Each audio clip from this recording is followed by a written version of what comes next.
A little before dawn on Friday, August 31st, 1888, a man walking to work along Bucks Row saw what he first took to be a tarpaulin or a bundle in the dark. He slowed, looked again, and realized it was a woman lying on the pavement near the gateway of a stable yard. That discovery, recorded in inquest testimony and repeated in newspaper reports within hours, marks the practical beginning of the Whitechapel murders as a single public crisis. The woman was Marian Nichols, often called Polly Nichols, about 43 years old. At first, there was no famous nickname, no mythology, and no grand theory. There was only a body in a working street, a narrow window of time, and a police force trying to understand what had happened before the city fully woke. Bucks Row, later renamed Durward Street, sat in a district where movement began early. Carters, market workers, slaughterhouse men, and laborers crossed these roads before sunrise. Yet even busy districts have gaps, and in 1888 those gaps were wider than many later readers imagine. Street lighting was uneven. Courts and alleys opened off main roads. A constable's beat covered a route, not a fixed point. If a killer acted quickly, he could take advantage of minutes rather than hours. Two civilians became central witnesses almost immediately: Charles Cross, who later gave evidence under the surname Lechmere, and Robert Paul. Their statements do not match perfectly in every detail, but that is common in real cases. Both described seeing Nichols on the ground and then going on to alert a constable. Police Constable John Neal, on patrol, examined the body and later testified that he had passed through the street earlier and noticed nothing suspicious. His estimate of timing was crucial. If he was right, the attack occurred in a short interval between patrol passes. Dr. Res. Ralph Llewellyn was called to the scene and made an initial examination before the body was removed. His evidence, and later post-mortem findings, suggested a violent attack with a knife carried out rapidly. What the police had, however, was not a neat case but a difficult one: a dimly lit street, a body already seen by several people, a small cluster of uncertain times, and almost no reliable description of any suspect. The scene could not be sealed in the modern sense. Officers, bystanders, and medical men all moved through it while trying to do their jobs. The inquest under Coroner Win Edwin Baxter did something the headlines alone did not. It restored personhood to the victim. Nichols was not only a woman found murdered.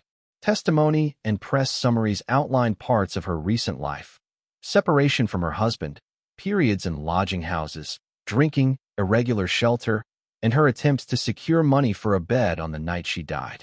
Those details mattered because they showed how easily a person could be exposed to danger in late Victorian Whitechapel without vanishing from public view. She was seen by others. She was spoken to. She was moving through ordinary streets. Yet she was still unprotected. From the first day, the case raised two linked questions. One concerned the individual killer: how he approached, how long he remained, and how he left unseen. The other concerned the city itself: why so many people were vulnerable in the hours before dawn, and why those same streets were so hard to police effectively. Contemporary maps, beat evidence, and inquest timings all point to the same uncomfortable fact: the East End was crowded, but not continuously observed. It offered concealment in plain sight. There was also a difference between local knowledge and public alarm. Residents of Whitechapel knew street violence, drunken disputes, and sudden assaults were part of the district's nightly risk. What made Nichols's death so disturbing was not simply that it happened, but the indications of method and speed. Police recognized that this was not a common brawl. Newspapers quickly recognized, too, that a crime committed in darkness on a thoroughfare would invite fear well beyond Whitechapel. If you enjoy careful, evidence-led history told without myth, stay with this one, because the records become stranger and more revealing the closer we look. By sunrise on August 31st, London did not yet know the name it would later give the killer, but it already had the first proof that someone could kill in Whitechapel and disappear between one patrol and the next. Before the murders became a national obsession, Whitechapel was already a district under pressure. In late summer 1888, the East End was not a single neighborhood but a dense patchwork of streets, courts, lodging houses, workshops, markets, docks, traffic, and parish boundaries, all packed with people whose lives depended on irregular work and narrow margins. To understand why the murders caused such immediate fear, it helps to begin with the daily mechanics of the place. Whitechapel, Spitalfields, Aldgate, and the adjoining districts were tied to the City of London's economy, but did not share its security. Men and women moved constantly for work: tailoring, market carrying, casual dock labor, hawking, charring, factory tasks, domestic service, and whatever short-term jobs could be found. Census records and contemporary social investigations, including the work of Charles Booth in the following years, show extreme variation from street to street. One lane barely coping, another in deeper distress, a third mixed with small trades and relatively stable households. Common lodging houses were central to this system. For a few pence, a person could secure a bed or, on worse nights, only a place to sit. These establishments offered shelter, but only if payment was made. If someone fell short by a few pennies, they were back on the street until they could earn or borrow enough. In inquest testimony from several victims' cases, this pattern appears repeatedly. A woman turned out, seen walking, trying to raise money, promising to return later with the cost of a bed. It was not unusual. That is precisely why it was dangerous. Policing reflected the era's limits. The Metropolitan Police divided London into districts, and Whitechapel fell largely under H Division. Constables patrolled beats on foot, at set intervals, with supervisors responsible for larger sections. The City of London Police, a separate force, controlled the square mile to the west, creating an administrative boundary that mattered greatly once killings crossed jurisdictions. Communication depended on men, message points, and telegraph arrangements, not instant coordination. A witness statement in one district did not automatically flow with speed and clarity into another. The East End also carried a burden of reputation. Newspapers, reformers, clergy, and middle-class visitors often described Whitechapel in tones that mixed concern, alarm, and prejudice. Some reports were observant and useful, others exaggerated for effect. Court proceedings and police summaries show a place with real violence and chronic hardship, but also with ordinary routines, religious life, mutual aid, and intense local knowledge. Residents knew who belonged, who was new, which lodging houses were stricter, which alleys were avoided, and when the police usually passed. That practical knowledge shaped how witnesses later described suspicious men and movements. Women in precarious circumstances faced particular risk at night. Some were engaged in sex work regularly, some occasionally, some simply assumed by police or press to be soliciting because they were outdoors after midnight without lodging. The categories were often blurred in official language. Historians have spent years correcting these simplifications, and the surviving evidence supports caution.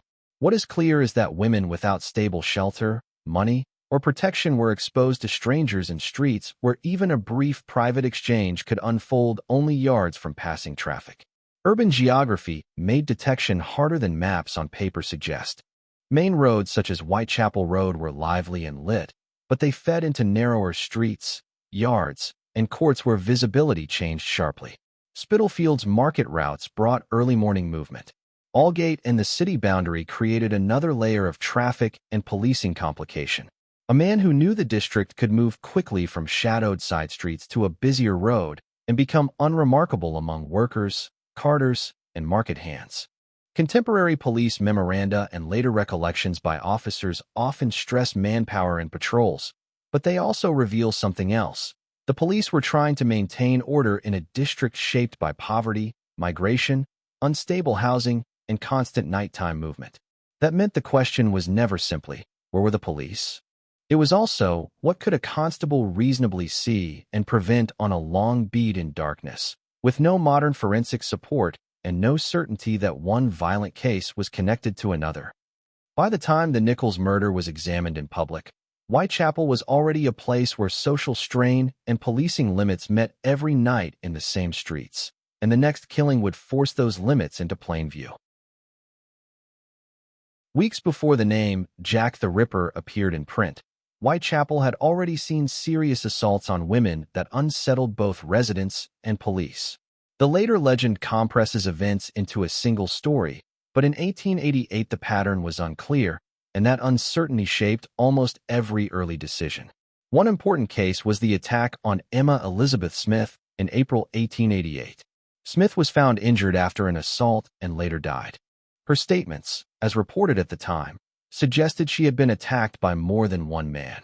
For many historians, and for some police thinking then and later, this likely places her case outside the sequence most closely associated with the RIPPER murders. But in the spring of 1888, authorities did not yet have the benefit of hindsight. They had a woman dead after street violence in Whitechapel, in a district already accustomed to predatory attacks that were not always solved. Another key case was the killing of Martha Tabram on August 7, 1888, in George Yard Buildings. She was found on a stair landing after a violent assault. Contemporary reports and inquest evidence made the case notable, but whether it belonged to the same offender has remained disputed. Some later writers treated it as an early RIPPER murder. Others pointed to differences in method. The disagreement itself is instructive. It shows how investigators and historians alike have struggled to define a pattern after the fact, often with incomplete evidence and shifting assumptions. These earlier crimes mattered in practical ways. They affected how local women judged risk, how police interpreted reports of disturbance, and how newspapers framed danger in the East End. Street assaults were not rare enough to make every incident immediately extraordinary. That meant a killer could emerge in a landscape where violence already existed, and where the first task of police was not to confirm a famous serial offender, but to determine whether a particular case was a robbery, a gang attack, a domestic assault, or something else entirely. Nighttime routines also played a role.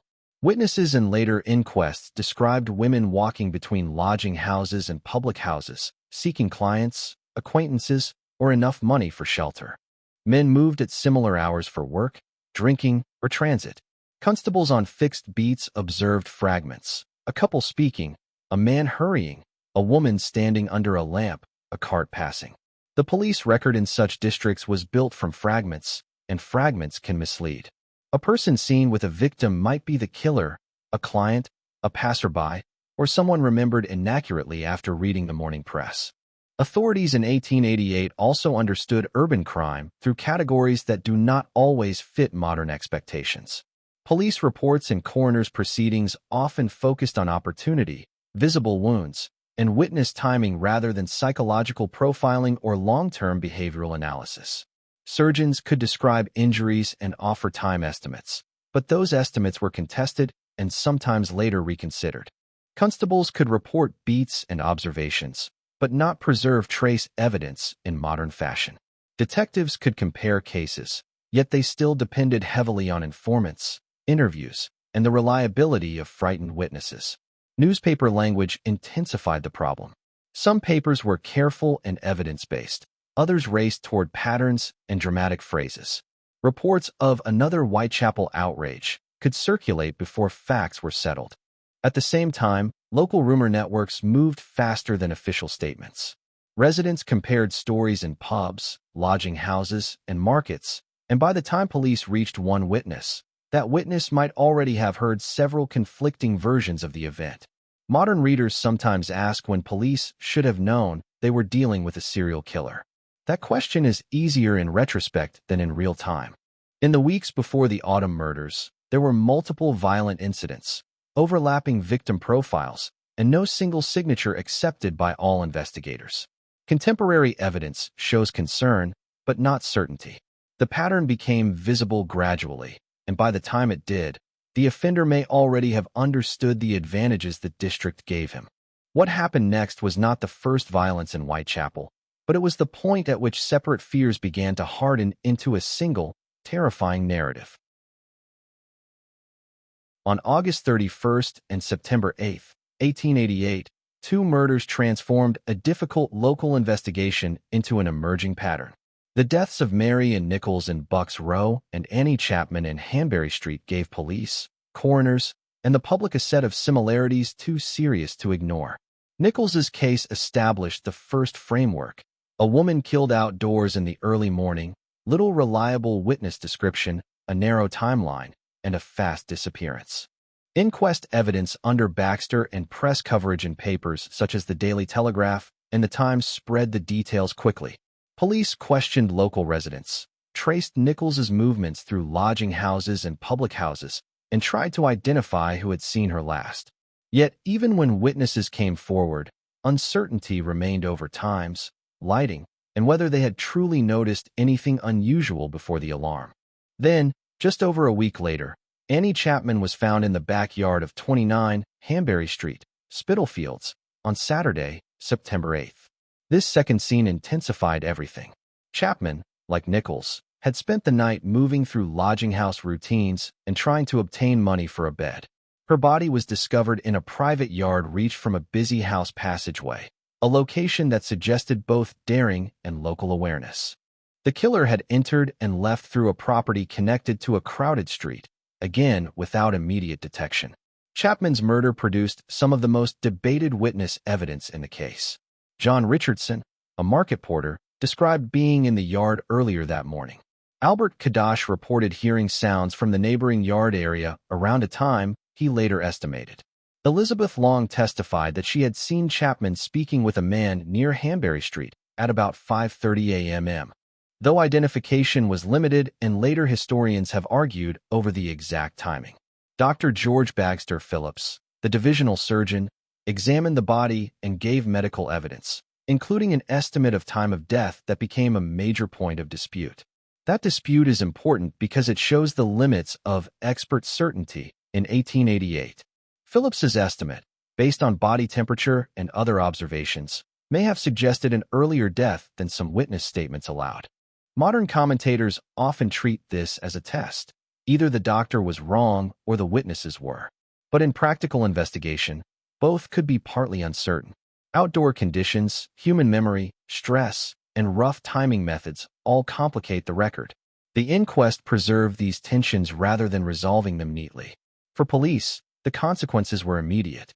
Similar victim circumstances, similar injury patterns, and similar timing in the early hours made it increasingly difficult to treat the murders as isolated events. Detectives, including Inspector Frederick Aberline, were drawn more centrally into the inquiry. House-to-house questioning increased. Patrols were adjusted. Local anxiety sharpened because the second murder suggested continuity. The killer, if the same man, had repeated the act while police attention was rising. For the public, Chapman's murder shifted the emotional register of the case. Nichols's death had been shocking. Chapman's made it feel systematic. Newspaper reporting expanded, often with increasingly dramatic language. Local residents formed opinions about suspicious men, strangers, foreign-looking passers-by, and known roughs. Some observations were sincere and useful. Many were shaped by fear and prejudice. The volume of information grew faster than the certainty of it. The Hanbury Street scene also underlined a feature that would recur throughout the case. The killer did not need total isolation. He needed only a short period in which no one looked into the right corner at the right moment. Contemporary maps, witness routes, and market hour movements all suggest a district full of near misses. One person passes a doorway. Another hears a sound but assumes it ordinary.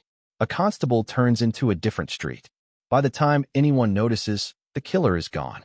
With Nichols and Chapman, investigators had the beginning of a pattern but not yet a solution, and every new witness statement now had to be weighed against the possibility that the same offender was already preparing to strike again. As the murders multiplied, the work of the investigation became a struggle not only to find the killer, but to preserve clarity. Inquests, patrol evidence, surgical testimony, detective interviews, and public rumor all moved at once, and in that overlap some facts were sharpened while others blurred. The inquest was one of the main places where the public could hear the case assembled in sequence. Coroner Wynne Edwin Baxter questioned constables, civilians, doctors, lodging house keepers, and relatives. Newspapers reported these hearings in detail, sometimes almost transcript-like, which is one reason modern historians can reconstruct so much of the chronology. But the inquest was not a police case conference. Its purpose was to establish identity, cause of death, and relevant circumstances. That meant evidence useful to police might be withheld, summarized, or presented cautiously, while information dramatic enough for papers could become overemphasized in public discussion. Patrol evidence became especially important.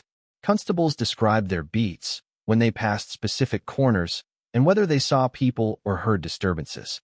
This sounds straightforward, but in practice it depended on memory, clock accuracy, and the regularity of a long shift at night. A constable might estimate about 3:30 or near 1 o'clock based on habit, a church clock, or the timing of another patrol point. When later writers compare timelines to the minute, they sometimes import a precision the original evidence does not support. Medical evidence carried similar limitations. Divisional surgeons and attending doctors could describe wounds and condition with professional authority, and their observations were indispensable. Yet estimates of time of death in 1888 were not exact instruments. Temperature, environment, and the state of the body could suggest a range, but not always a single minute.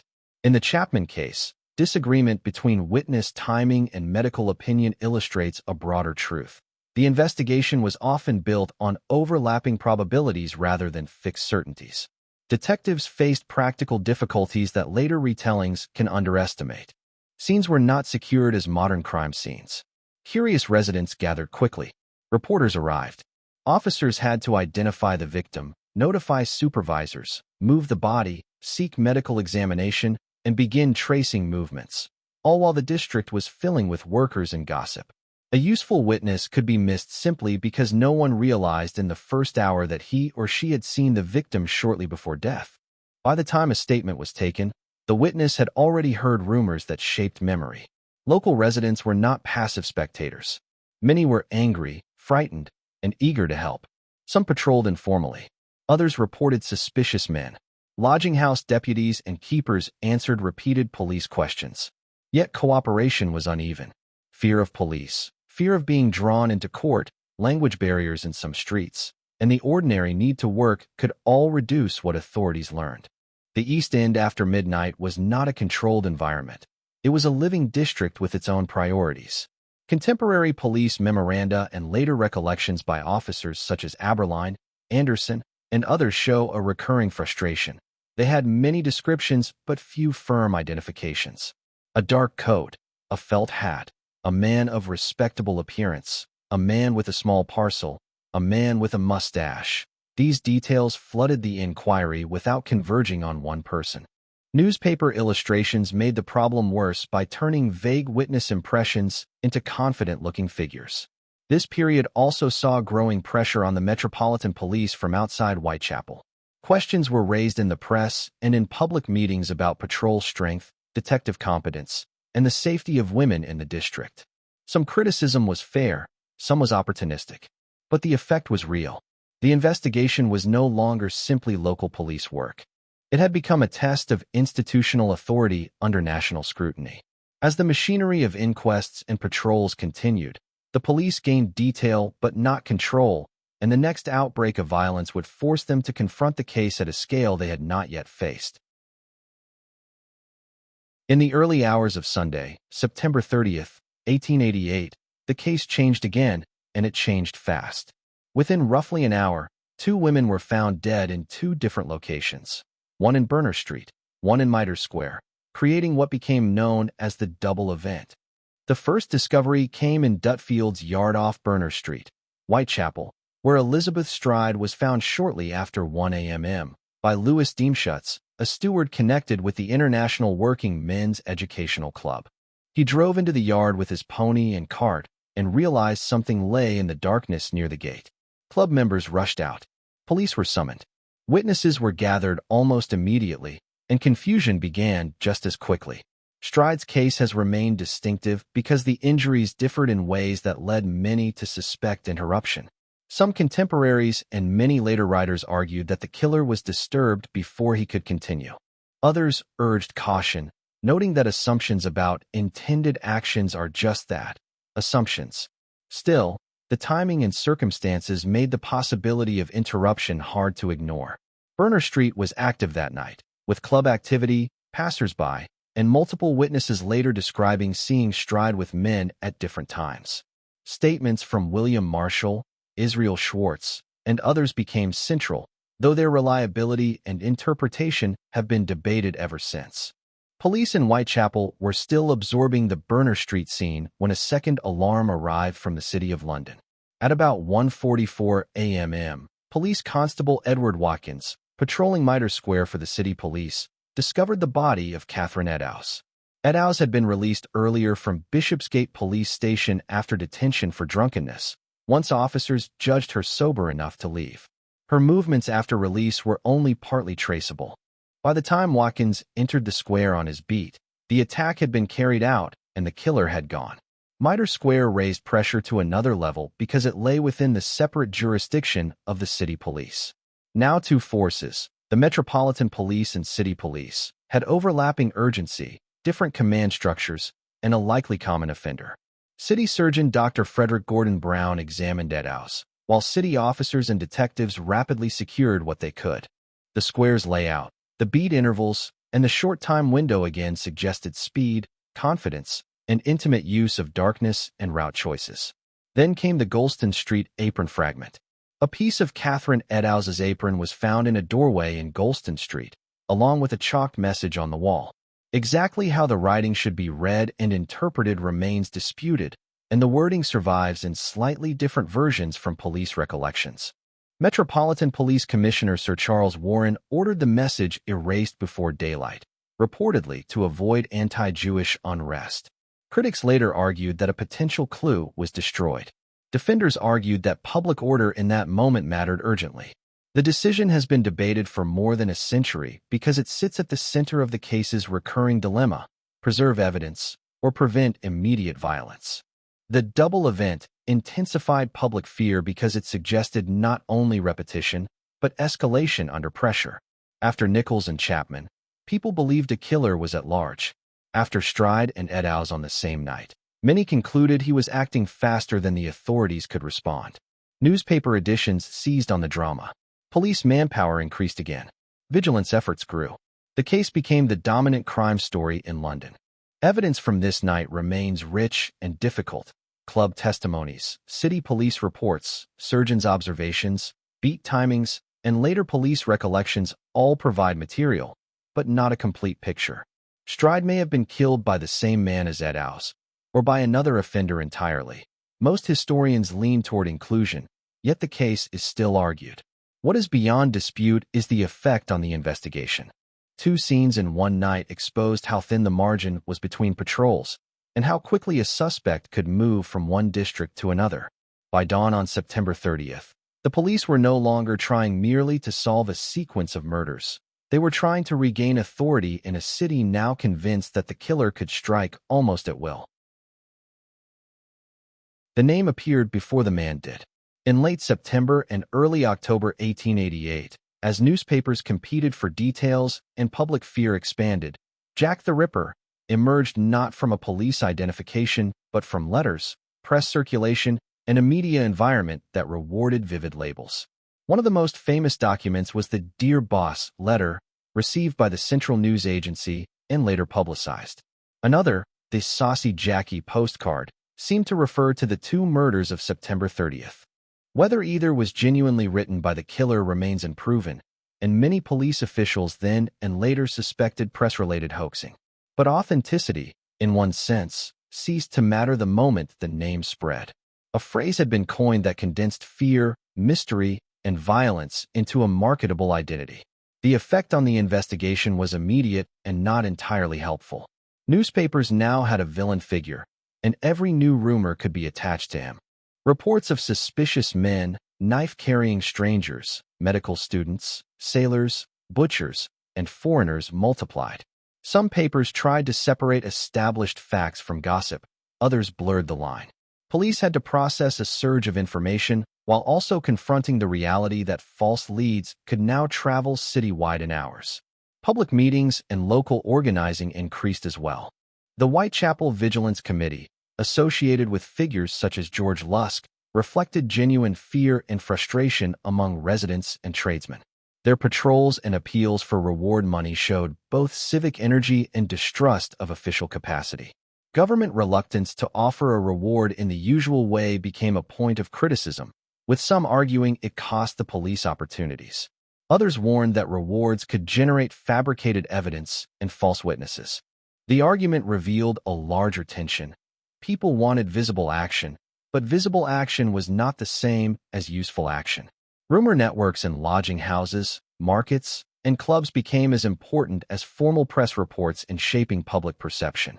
A witness statement could be transformed by repetition before it reached the police in stable form. A vague description could become a detailed face by afternoon. This mattered because frightened communities were also divided communities. Anti-immigrant suspicion, especially anti-Jewish suspicion, intensified after some reports and after the Golston Street writing controversy. Police had to investigate murders while trying to prevent communal violence fueled by speculation. Letters multiplied dramatically. Police and press offices received threats, boasts, confessions, and grotesque performances written in the Ripper's name. Most were plainly fraudulent. A few seemed unsettling enough to preserve. Officials later spoke of the burden these letters imposed, and surviving examples support that complaint. They consumed attention, encouraged imitation, and distorted the public's understanding of what the police actually knew. In a modern phrase, the signal-to-noise ratio collapsed. Yet the rise of the name also had a historical consequence beyond the case. It changed how a criminal investigation could be narrated in mass media. The murders were no longer just events in Whitechapel. They became episodes in a continuing story with a branded antagonist. That framing encouraged readers to expect motives, signatures, taunts, and dramatic revelations, even when the evidence remained fragmentary. The gap between real police work and public expectation widened with every edition. Evidence anchors from this period include Central News correspondence, Metropolitan Police files on letters, newspaper printings, and the minutes and statements associated with local vigilance efforts. They reveal a city producing stories almost as fast as it produced testimony. Some of those stories preserved real clues. Many buried them. Once the killer had a name in print, he became harder to find in fact, because too many people had started describing the legend instead of the man. On the morning of Friday, November 9, 1888, a rent collector's assistant entered Miller's Court off Dorset Street and looked through a broken window after knocking at a locked door. What he saw in the room ended any illusion that the Whitechapel murders were declining with the colder weather. The victim was Mary Jane Kelly, younger than the other commonly accepted victims, and killed indoors in a small room she occupied at 13 Miller's Court, reached through a narrow passage off Dorset Street. The discovery is usually associated with Thomas Bowyer, acting for landlord John McCarthy, who had come to collect overdue rent. Police and doctors were summoned quickly, but the room itself immediately posed a different investigative problem from the earlier street scenes. This was not a body found in a yard or square before dawn. It was a private interior after daylight, with a door apparently locked and a scene that demanded careful examination beyond the capacities and practices then available. Kelly's background, like that of the other victims, is only partly recoverable. Inquest testimony, acquaintances' statements, and later reports provide fragments, Irish connections, periods of unstable lodging, relationships, and drinking. Much remains uncertain, and Victorian newspapers often mixed fact with invention in accounts of her past. What is clearer is her immediate setting. Dorset Street and the courts around it were among the most impoverished and densely troubled areas in Spitalfields, known to police and social investigators alike. Witness testimony around Kelly's final hours is extensive and deeply contested. Sarah Lewis described being in the area and noticing a man loitering near the court. Caroline Maxwell later claimed to have seen Kelly alive at a time that, if correct, would disrupt accepted chronology, but many historians doubt the identification or timing. Elizabeth Prater and others reported sounds in the night, including a cry of murder, though such cries were reportedly common enough in the district not to prompt alarm. George Hutchinson gave a detailed statement about seeing Kelly with a well-dressed man, a statement that drew serious police attention before later losing confidence. Here again, the record preserves the central difficulty: many observations, no certainty. Dr. Thomas Bond and other medical men examined the scene and remains, and Bond's later memorandum has often been used by historians as a key contemporary interpretation of the offender's method. Bond's observations carried weight, but they also belonged to a moment when the police were under heavy pressure to understand pattern, motive, and progression. The indoor setting encouraged speculation that the killer felt safer, had greater time, or had shifted tactics. Each is plausible, none can be proved fully from the surviving evidence.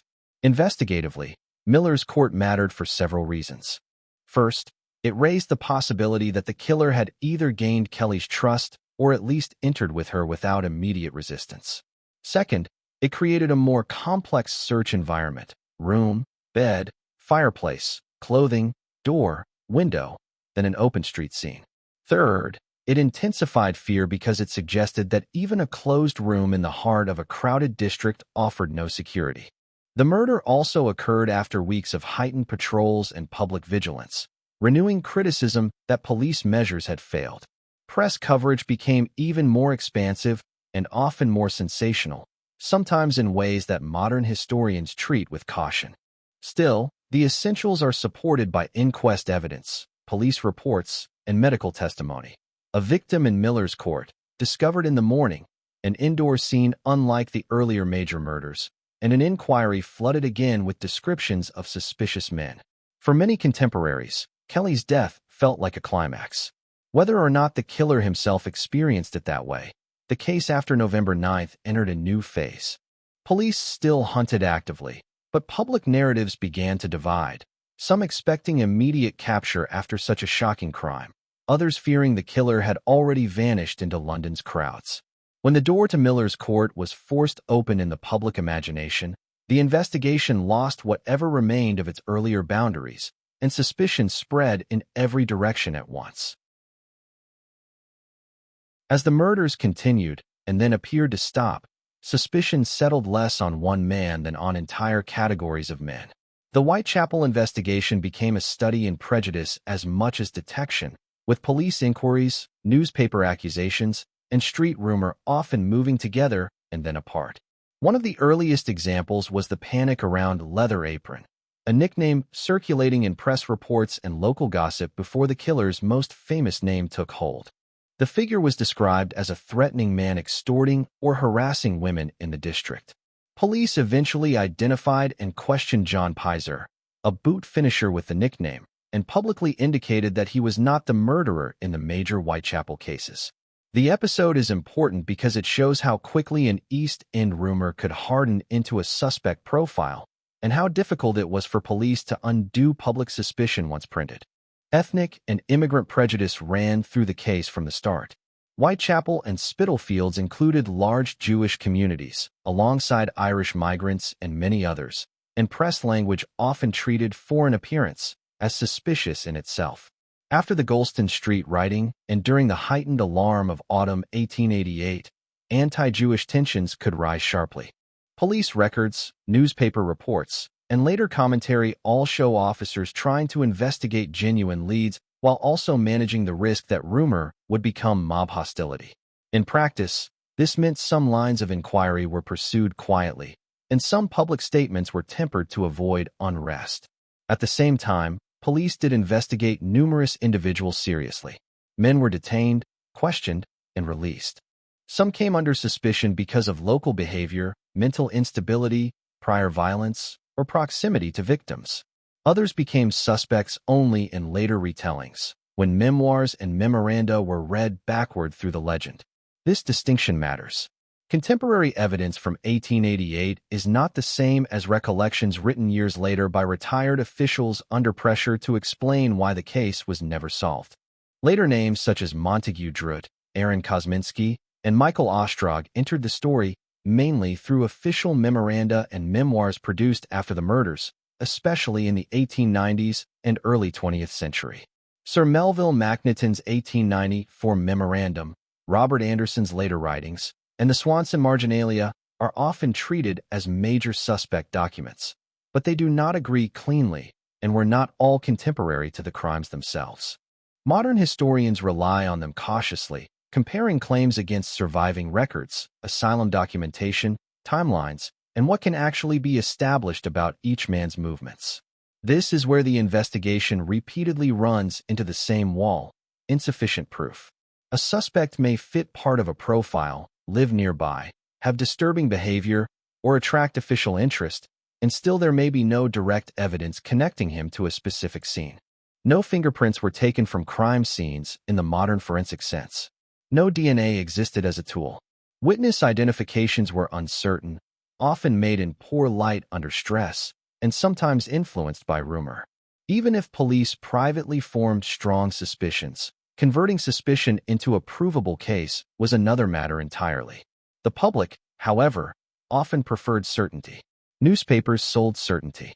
Later writers sometimes sold it even more effectively. The Ripper story offered irresistible templates: the foreigner, the doctor, the aristocrat, the madman, the local butcher, the police insider. Each theory could gather selected facts and ignore inconvenient ones. The surviving record does not support that confidence. It supports a more difficult conclusion. Police looked at many men, prejudice distorted many leads, and the evidence remained too thin to close the case. Court records, police memoranda, inquest testimony, and later archival work all help us separate what investigators actually knew from what they later believed and from what later authors wished had been true. That separation is essential if the victims are to remain at the center of the story rather than becoming props in suspect mythology. By the end of 1888, the case had generated countless suspects, but the more names the public learned, the less certain anyone could be about the one man who mattered. The Whitechapel murders are often retold as a duel between a brilliant killer and a helpless police force, but the reality is more complicated. The police were not inactive. They were working under severe strain, across overlapping jurisdictions, with methods that were intensive for their time and still inadequate to the task. The Metropolitan Police bore the main burden in Whitechapel through H Division and the Criminal Investigation Department at Scotland Yard. Local officers handled immediate scenes, patrols, and witness tracing, while detectives such as Inspector Frederick Aberline took on broader inquiry work. Senior figures, including Commissioner Sir Charles Warren and Assistant Commissioner Robert Anderson, were drawn into strategic decisions and public controversy. The City of London Police, under their own command, became central after Catherine Eddowes was murdered in Mitre Square. Coordination existed, but coordination is not the same as unity. Different reporting chains, priorities, and local knowledge shaped how information moved. Police responses included increased beat patrols, plainclothes surveillance, house-to-house inquiries, questioning of lodging house occupants, checks on slaughtermen and butchers, and monitoring of men reported as violent or mentally disturbed. Officers circulated descriptions, however vague, and pursued leads from informants. Some proposals now famous in retellings, such as bloodhounds, were tried or discussed, but practical difficulties, handling problems, and timing limited their usefulness. The idea that Victorian police simply did nothing is not supported by contemporary records. What they lacked was decisive evidence. Crime scene practice in 1888 was oriented toward immediate observation, witness collection, and medical examination, not trace preservation. Crowds formed quickly. Streets could not be frozen in place. Weather, traffic, and ordinary district movement interfered. Communication improved through telegraph and established reporting routines, but it was still slower and less integrated than the case demanded. A suspect could leave one district, enter another, change appearance slightly, and dissolve into workers on the move before a warning reached all relevant officers. The pressure on police leadership became political as well as practical. Warren, already a controversial commissioner, faced criticism over policing style, relations with government, and specific decisions in the Ripper inquiry, including the erasure of the Golston Street writing. Anderson's absences and returns were noted by critics. Local officers faced attacks in the press that did not always reflect the complexity of what they were handling. By November 1888, Warren resigned, and while the murders were not the only cause, the case formed part of the atmosphere of distrust and pressure surrounding his tenure. City and metropolitan cooperation during and after the double event highlights both capability and limitation. Officers shared information, compared witness statements, and recognized probable connection. Yet jurisdictional boundaries still mattered for command, records, and public messaging. In a case where minutes counted and witness confidence decayed quickly, any friction, administrative, personal, or procedural, could weaken results without producing any single obvious failure. Later memoirs by Anderson, Major Henry Smith, and others have shaped public understanding of this period. but they must be read against contemporary memoranda, newspapers, and surviving police files. Memory tends to simplify. Institutions under criticism tend to defend themselves. Historians who compare these sources usually reach a measured conclusion. The police conducted a large and serious investigation, but the combination of urban geography, limited forensic tools, unreliable witnesses, and public panic outpaced what late Victorian policing could deliver. That is why the Whitechapel murders remain historically important beyond the mystery. They reveal the transition point at which modern expectations of policing, scientific, centralized, fast, and evidentially secure, began to collide with 19th-century realities. The police were visible, active, and often diligent. The city was larger, darker, and more fragmented than their methods could master. As official effort expanded, another force grew even faster: false information, and it would soon become one of the investigation's most persistent enemies. Not every voice in the RIPPER case belonged to a witness, a doctor, or a detective. By the autumn of 1888, the investigation was being crowded by hoaxes, fabricated letters, false confessions, and self-promoters, all of them consuming time and distorting public attention. Police and press offices received an extraordinary volume of correspondence. Many letters claimed to be from the killer. Some threatened future murders. Others mocked the police. Some imitated previous language to seem authentic. Most were obviously fraudulent, but obviously did not mean safely ignorable.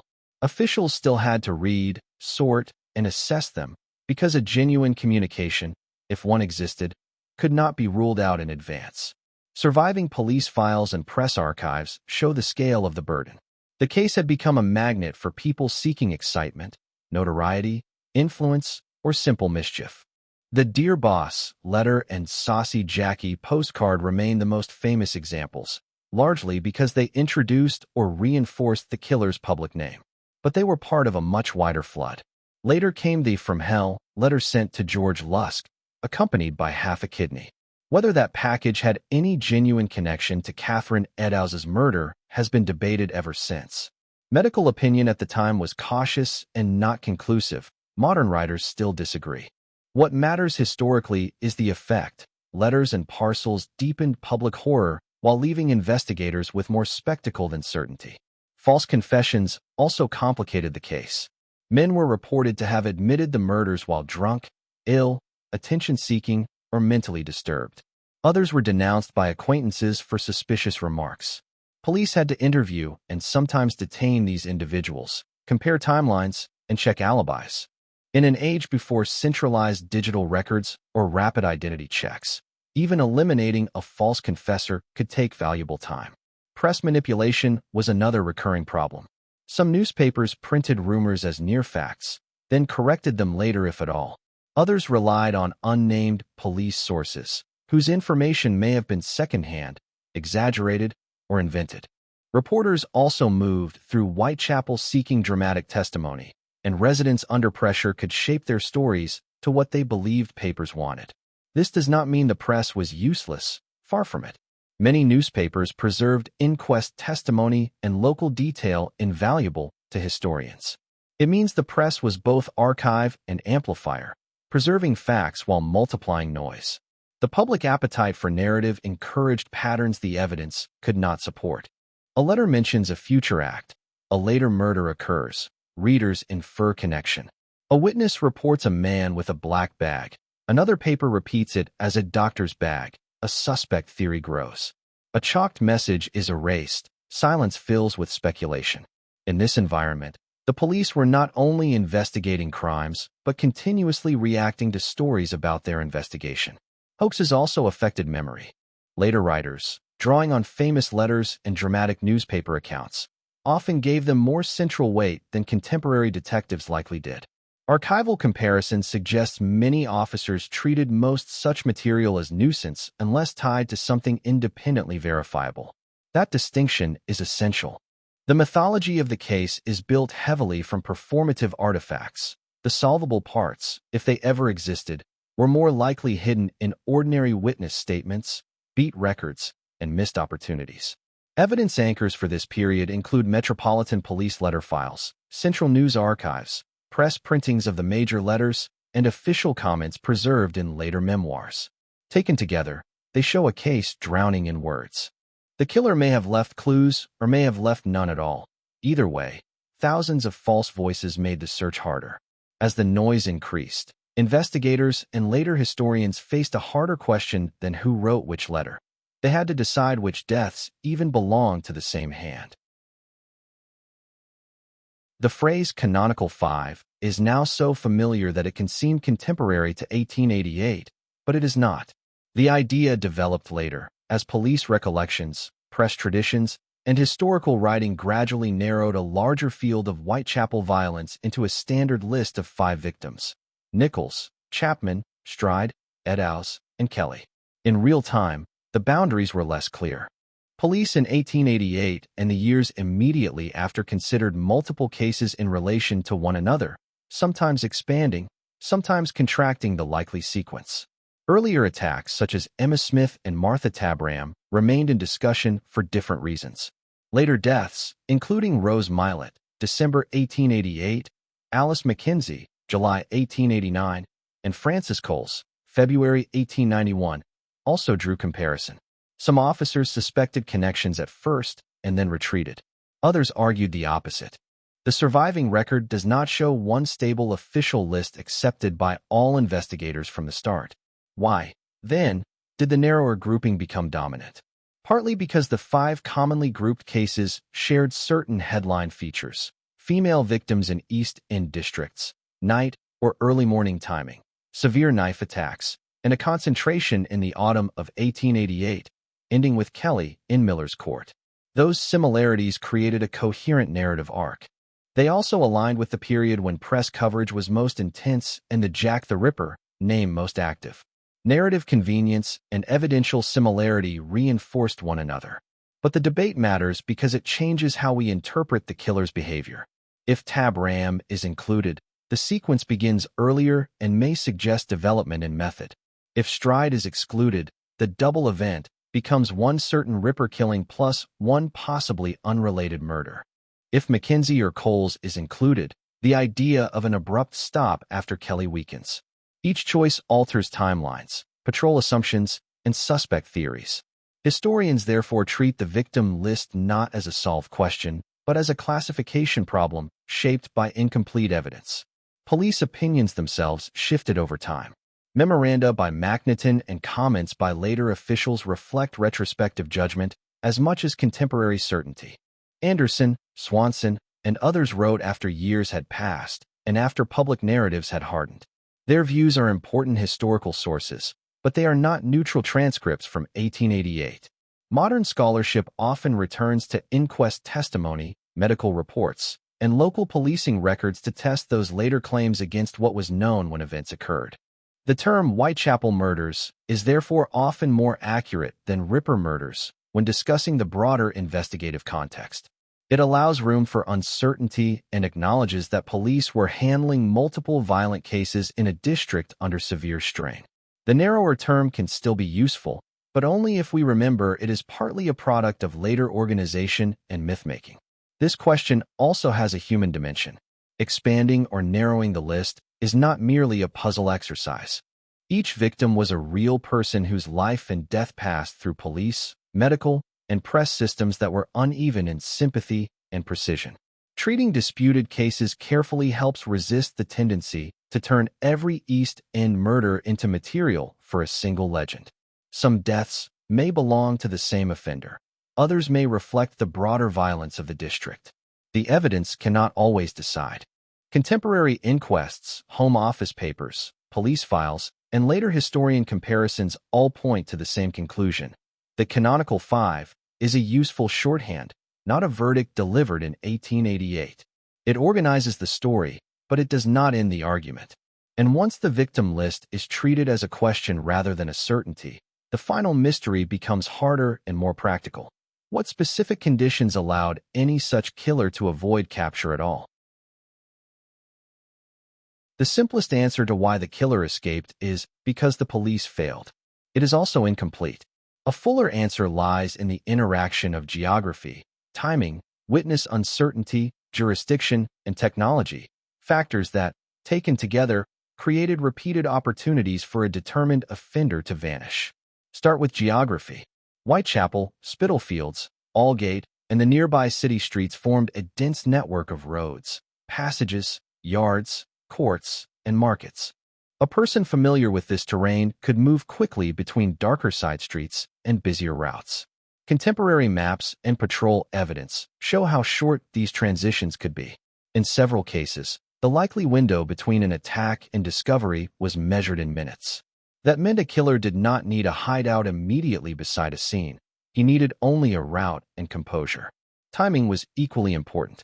Most of the major murders occurred in the early hours when street traffic was intermittent rather than absent. This gave the killer cover of two kinds at once: temporary privacy in poorly observed spaces and rapid anonymity once he reached a more active road. A man walking briskly at 4 a.m. in work clothes might attract no attention at all. Even if seen, he might be remembered only as respectable, shabby, foreign-looking, fair mustache, or dark coat, descriptions too common to act on without much more. Witness uncertainty, often criticized in later retellings, was not a sign of unusual incompetence. It was the normal result of brief encounters in poor light under stress. Many witnesses saw a victim with a man only for moments. Some judged time by distant clocks or routine. Others gave statements after hearing press accounts that may have influenced memory. Inquests preserve these statements because they mattered, but they also reveal their limits. When modern readers ask why witnesses did not provide a perfect description, they are often asking ordinary people in extraordinary circumstances to perform impossible precision. Jurisdiction added friction. The Metropolitan Police and City Police cooperated, but they were distinct organizations with separate command. The double event made this especially clear. Information had to be shared across boundaries while scenes were active, crowds were gathering, and newspapers were printing. Even minor delays or differences in practice could matter. No single jurisdictional problem lost the case, but the boundary lines were one more complication in a sequence already defined by thin margins. Then there is forensic science, or rather, the absence of modern forensic methods. Fingerprint use in criminal investigation was not available to London police in 1888 in the way later generations imagine. Blood typing, DNA analysis, standardized crime scene photography protocols, and trace evidence recovery all lay in the future. Victorian doctors could provide skilled anatomical observation and valuable judgments about wounds, but they could not extract an offender's identity from a scene. Once the killer left without a recognized witness, the police were thrown back onto interview work, surveillance, and luck. Luck matters in every manhunt, and here it may have favored the killer repeatedly. A constable turns a corner 1 minute earlier and finds a suspect. A witness looks back and notices a face. A lodging house deputy remembers a man cleaning himself at an unusual hour. None of these are impossible. None happened in a way that produced a prosecutable case. The surviving evidence suggests near misses rather than total blindness. Modern profiling and suspect theories often imply that the killer's psychology explains his escape. Perhaps it played a part. But evidence-led history points first to conditions: crowded poverty, patchy lighting, predictable beats, weak forensic capacity, public panic, and an expanding field of rumor. In such a setting, a cautious and mobile offender could exploit the city's ordinary rhythms rather than defeat an extraordinary security system. The case endured not because the killer was supernatural, but because the streets, institutions, and technologies of 1888 gave him the exact kind of advantage a modern city was only beginning to learn how to reduce. By late 1888 and into the early 1890s, the Whitechapel panic did not disappear all at once. It thinned. The murders that had dominated headlines left behind official damage, neighborhood memory, and ongoing arguments about policing. But daily life in the East End resumed its hard routines long before the mystery was settled. For police, the immediate aftermath was shaped by reputation. Senior officials faced criticism in newspapers and political circles. Sir Charles Warren's resignation in November 1888 became linked in public memory to the Ripper crisis, even though it emerged from broader tensions as well. Detectives and local officers continued to pursue leads, monitor suspects, and compare later attacks. Yet the intensity of public attention shifted whenever no new murder clearly fit the pattern. Investigations continued. Panic, as a daily condition, became harder to sustain. Whitechapel itself remained under strain. The factors visible during the murders, casual labor, unstable lodging, overcrowding, poor housing, street violence, and precarious lives, did not vanish with the headlines. Social investigators, reformers, clergy, and local officials kept describing the same structural problems in the following years. Some reforms in housing and municipal administration gathered momentum in the wider period, and debates about urban poverty became more urgent nationally, but no single policy arrived as a direct solution to what the murders had exposed. Local memory preserved the events differently from the press legend. Residents remembered fear, patrols, suspicion, and disrupted sleep, but also the repetitive practicalities: police questioning, crowds at corners, reporters asking intrusive questions, and the burden placed on ordinary people who had seen something and were then drawn into inquests in newspapers. In some streets, specific doorways and yards remained reference points long after the case cooled. In others, routine change and turnover of tenants quickly blurred the geography of terror. The police, for their part, continued to face disputed cases. Later murders or suspicious deaths in the East End were still measured against the Whitechapel precedent. This comparison kept the earlier crimes alive inside official thinking and the press, even when evidence was weak. It also reinforced the tendency to read all local violence through one unsolved template. Some cases may genuinely have warranted comparison. Others were attached mainly because the public had learned a new way to frame crime. In institutional terms, the aftermath fed arguments about policing methods, manpower, communications, and detective organization. Not all changes were immediate, and many developments in policing came from broader trends rather than the Ripper case alone. Still, the murders were repeatedly cited as examples of what happened when urban complexity outran existing systems. Later police commentary often used Whitechapel as a warning about coordination, evidence handling, and the dangers of public speculation overwhelming inquiry. The victims' families and acquaintances, meanwhile, received no grand resolution. Inquest records, burial records, and poor law traces reveal lives that did not become easier because the case became famous. This is one of the starkest features of the aftermath. The legend grew, while the people most directly affected remained within the same institutions of poverty, labor insecurity, and limited social support that had framed the crimes in the first place. By the early 1890s, the murders were already becoming two things at once: an unresolved investigation in official memory and a story in public memory increasingly shaped by retelling. That split would determine everything that followed. Once former officials, journalists, and later writers began to reinterpret the case for new audiences, the Whitechapel murders would gradually leave the archive and enter the realm of modern myth. What survived after the panic faded was not only an unsolved case, but a narrative machine that would keep rebuilding the killer in each generation's image. Long after the autumn of 1888 ended, the Whitechapel murders continued to expand in print. The investigation remained unsolved, but the story did not remain still. Journalists, retired officials, crime writers, filmmakers, tour guides, and amateur researchers each added layers, turning a series of brutal crimes in Victorian London into one of the most durable legends in modern culture. The first major transformations came from people close to the events, but writing later. Former officials such as Robert Anderson and Sir Melville Macnaghten, and later comments associated with Donald Swanson, offered suspect claims and retrospective confidence that were not fully visible in the surviving contemporary record.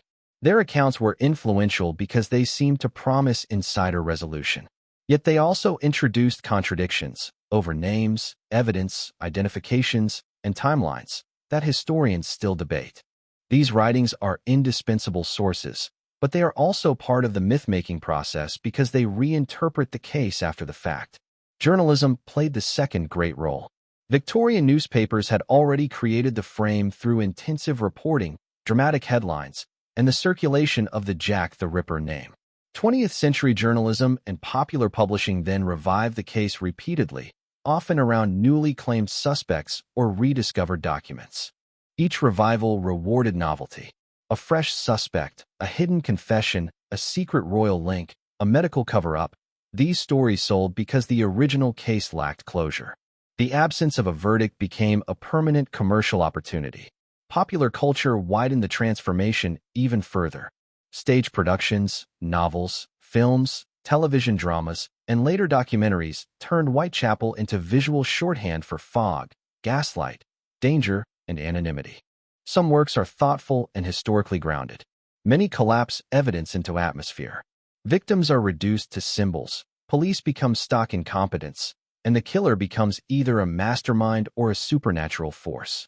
These versions tell us less about 1888 than about the anxieties and tastes of the periods that produced them. At the same time, serious historical work has improved enormously. Modern historians, archivists, and researchers have re-examined inquest testimony, police memoranda, census returns, workhouse records, maps, and press archives with far greater rigor than many earlier sensational accounts. They have corrected errors, challenged inherited suspect theories, and restored attention to the victims as individuals with lives, families, and documented movements. They have also emphasized the social context, urban poverty, gendered vulnerability, policing limits, and media dynamics. In that sense, the most valuable legacy of Ripper studies is not the suspect hunt, but the deeper history of Victorian London it can illuminate. The case endures because it sits at the meeting point of several modern obsessions: serial violence, unsolved mystery, forensic expectation, and media branding. It is one of the earliest criminal cases to become a continuing international narrative rather than a local event that simply ended in a trial or official failure. But endurance does not equal clarity. The more the legend grows, the more discipline is required to separate contemporary evidence from later recollection and later recollection from invention. If we stay with the evidence, coroner's hearings, police records, medical testimony, contemporary maps, and careful historical comparison, the Whitechapel murders reveal something more unsettling than a single monstrous personality. They reveal a city under strain, institutions reaching their limits, and ordinary people forced to navigate danger with very little protection. That is the historical core, and it remains powerful without embellishment. If this approach was useful, subscribe for more evidence-first historical narratives where the archive matters as much as the story. The killer's name became immortal, but the strongest history of Whitechapel is the one that refuses to let the victims and the city disappear behind the myth.